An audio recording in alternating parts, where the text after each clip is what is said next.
A narrow crack in the earth, 1 meter wide, barely wide enough for a man to squeeze through, and 300 meters long. The cave is shaped by an underground river that's long gone now. The cave of Les Combarelles in Dordogne, in France. Cold, damp, a place where people called home. They lived, they dreamed, they carved 600 engravings into the stone, scratched into the walls because it mattered, because they knew that someone would come back and understand them. And someone did, centuries later. Scientists discovered it and saw the truth. These people weren't brutes, they were artists. Magdalenians. In 1979, UNESCO gave it a plaque, a World Heritage Site. For years, the cave was nothing more than a stable, sheltering animals while peasants picked up ancient tools like forgotten coins. No one asked who had left them behind, not until the autumn of 1901, when researchers stepped into the galleries and found the past waiting. Suddenly, the silence became history. The bones found in the cave tell us that it was inhabited between 13 and 11,000 years ago. Scientists have counted 600 engravings and drawings, animals mostly, 50 humans, and shapes no one can explain. The animals represented are finely engraved. A diverse fauna is represented.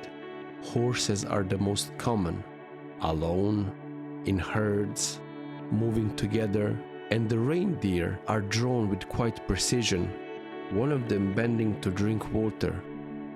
There are others too, lions, bears, mammoths.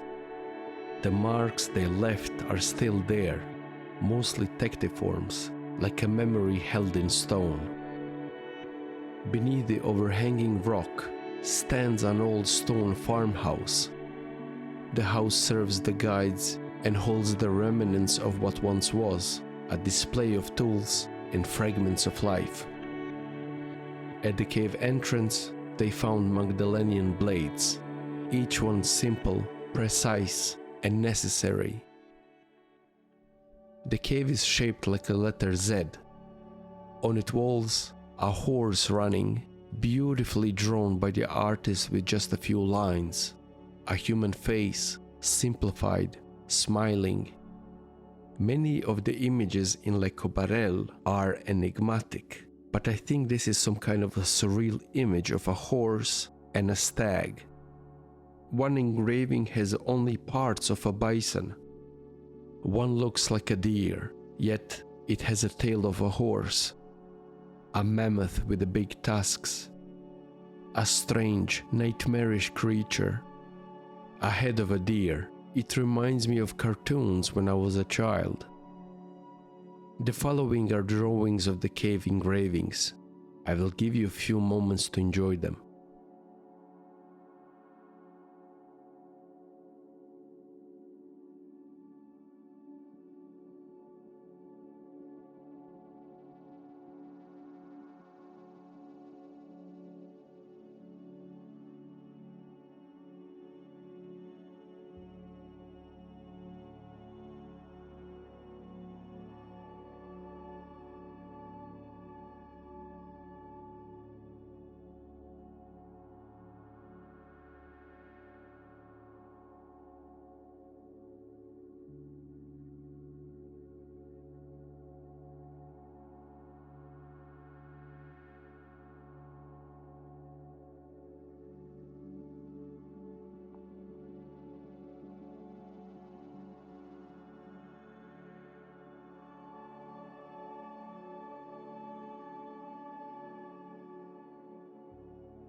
There are 50 human figures at Les Combarelles.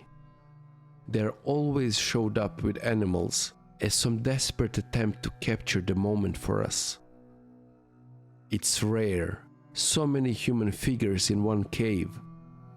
That's what makes it special, enough to build a typology, a timeline. But human figures in Magdalenian art, always vague, always simplified, like the artists didn't dare to draw themselves in full. And yet, the people who made them were like us, obsessed with the images of themselves. Horses, mammoths, lions, we can read them like a map, but the people, they are whole another story. They drew what they saw, all oversimplified. A line for a spine, a head is often a circle, eyes staring out. The walls aren't easy, layers and patinas, scars and scratches. The artists knew the wall like they knew their own hands. They work with the bumps and curves, engrave their people, even sell portraits maybe.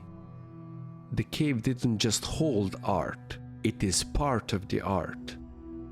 These people are not spirits or gods, they're humans like you and me. The researchers painstakingly took photographs and drew all the etching on the walls. They didn't make any mistakes, they seen enough of engravings.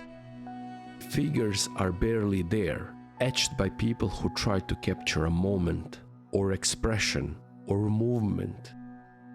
Deep arches of the back, sometimes no head, no arms, few are without a face, some worn down by time. Calcite has taken over, like moss on memory. Female, male, sometimes it is obvious, sometimes not. Were they people who claimed to be part of both worlds? Probably. Maybe they had the name for it too. But one figure, carved in a single sweeping motion, no hesitation. A woman, sitting. She got presence, even now. Nearby, another ghost of a woman, fading into the cracked relief. Time erodes everything. Stone, memory, names, languages. But sometimes we are lucky, and the line drawn by the hand tens of thousands of years ago still holds. Art defies the silence that follows us all. It speaks when no voice remains. We vanish, yet what we see, we shape into meaning. If you watch this much, thank you. You can support me for $1 per month. Links are provided. Please subscribe, like, and comment. It will help this channel grow. Thank you.